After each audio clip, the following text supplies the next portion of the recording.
Nilambur KSRTC budget ടൂറിസത്തിന്റെ ഭാഗമായി ജില്ലയിൽ നിന്നുള്ള ആദ്യ ഗോവ ട്രിപ്പ് പുറപ്പെട്ടു. നിലമ്പൂർ സബ് ഡിപ്പോയിൽ നടന്ന ചടങ്ങിൽ Aryadan Shoukath MLA flag off ചെയ്തു.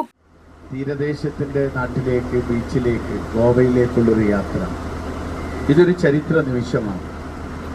മാത്രമല്ല, നമുക്ക് ഇതുപോലെ തന്നെ ഗോവയിൽ നിന്ന് നിലമ്പൂരിലേക്കും ആളുകളെ കൊണ്ടുവരാം. നമുക്ക് കാരണം നിരവധി ആളുകൾ ഇപ്പോൾ തന്നെ ശനിയും ഞായറും എനിക്ക് തോന്നിയത് ആയിരക്കണക്കിന് ആളുകൾ നിലമ്പൂരിലേക്ക് വരുന്നു. പക്ഷേ നമുക്ക് പലതും പാതി വഴിയിൽ കിടക്കുന്നത് കൊണ്ട് നമുക്ക് പലതിലും നമുക്ക് ആളുകളെ വേണ്ടത്ര ഉല്ലസിപ്പിക്കാൻ കഴിഞ്ഞോ എന്നതിൽ നമുക്ക് ഒരു സംശയം. ഇപ്പം എൻ്റെ മുമ്പ് തന്നെ കാണുന്ന ഈ കെട്ടിടം 9 വർഷമായി ഈ നിലവാരത്തിൽ നിൽക്കുക. ഇതിലൊക്കെ നമുക്ക് മാറ്റങ്ങൾ ഉണ്ടാവണം. എന്തായാലും ഒരു കാര്യം ഞാൻ ഉറപ്പ് തരാം, ഉല്ലാസയാത്ര തുടങ്ങിയെങ്കിൽ, കാരണം എപ്പോഴും ഒരു തുടർച്ചയാണ് ഭരണം, എപ്പോഴും തുടർച്ച. ആരധികാരത്തിൽ വന്നാലും നല്ല കാര്യങ്ങൾ ചെയ്താൽ കൂടുതൽ ഉയരങ്ങളിലേക്ക് എത്തിക്കുക എന്ന അടുത്ത ഭരണാധികാരിയുടെ ഉത്തരവാദിത്വം കൂടിയാണ്.